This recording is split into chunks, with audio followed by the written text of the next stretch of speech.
አባቴን የምሉን አንተ ይሄንን ቆሎ እያዞርሽ ነው የምትሸጪው? አዎ። ቤተሰብ አለሽ? አዎ ልጆች አሉ። ስንት ልጆች? 2። የት ነው ያለው ባለቤትሽ? ልጆችሽ ያሉበት?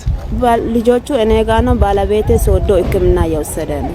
ምን ሆኖ ነው ባለቤትሽ? ቲቪ ታሞ እየታከመ ነው? አዎ። ምን ይቸግርሻል? በምን እንርዳሽ?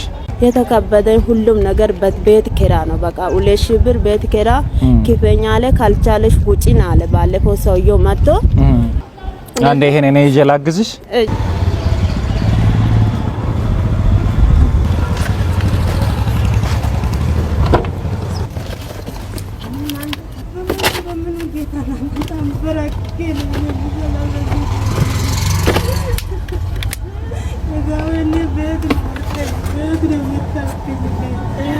አይዞሽ ቤት ነው የታዩበት አባቴ ላንተ በልጅነት ልጅ ሰጠ አሳብክም እዛ እሱ በሽታ ላይ ወርቆ ታዘዘልኝ እኮ ጌታ ካንተ ታዘዘልኝ። አይዞሽ በቃ እሺ አታልቅሽ። ፈጣሪ ነው ያዘጋጃለሽ። ፈጣሪሽን አመስግኝ።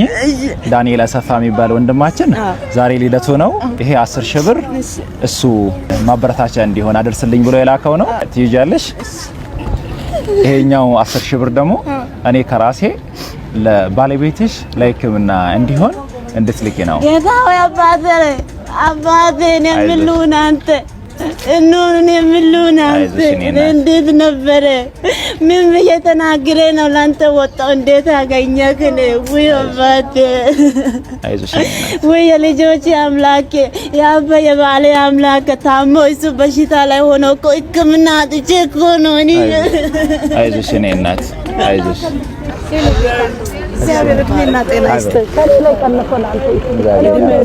ተባረክ። እድሜና ጤና ይስጥህ። አሜን እናት። ወጣበት እግዚአብሔር አብነት ኧረ ታምር ነው። ነገር አንተ አሜን። በርክበት ቦታ ሁሉ እግዚአብሔር ካንተ ጋር ይሁን። አሜን። እድሜና ጤና ይስጥህ። አሜን። እሺ እሺ